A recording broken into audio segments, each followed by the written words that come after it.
حضرت ابراہیم علیہ السلام کی عادت مبارکہ تھی کہ رات کا کھانا کبھی اکیلے نہیں کھاتے تھے، کسی نہ کسی کو ضرور مدعو فرما کر کھانا نوش فرماتے تھے۔ ایک رات حسب عادت آپ کسی مہمان کا انتظار کر رہے تھے کہ کسی نے دروازے پر دستک دے دی۔ آپ نے دروازہ کھولا تو دیکھا وہاں ایک 80 سال کا بوڑھا تھا۔ اس نے کہا کہ مجھے کچھ کھانے کو دے دو، مجھے بہت بھوک لگی ہے۔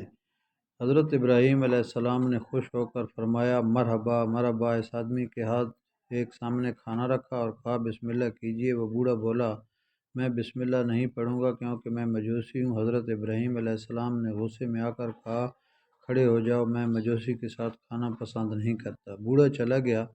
پلک جھپتے ہی حضرت جبریل علیہ السلام آئے اور بولے، اللہ نے فرمایا ہے، اے ابراہیم علیہ السلام، منکر تو میرا ہے، میں نے تو 80 سال میں کبھی بھی اس کا رزق نہیں روکا۔ 80 سال سے وہ میری نافرمانی کر رہا ہے، وہ مجھے نہیں مانتا، مجھ پر ایمان نہیں لاتا، میں نے ایک دن بھی اس کو بھوکا نہیں سلایا۔ حضرت ابراہیم علیہ السلام یہ سنتے ہوئے اس مجوسی کے پیچھے دوڑ گئے۔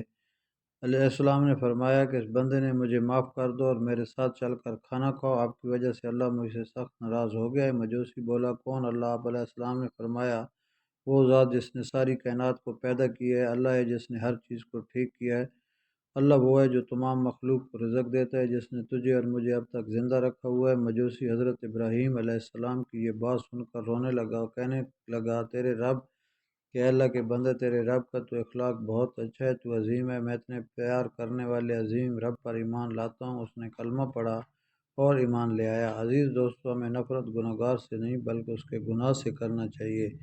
جو کوئی انسان کسی گناہ میں مبتلا ہو، ہمیں اس سے نفرت نہیں کرنی چاہیے بلکہ اس کے لیے ہدایت کی دعا کرنی چاہیے۔ اللہ ہم سب کو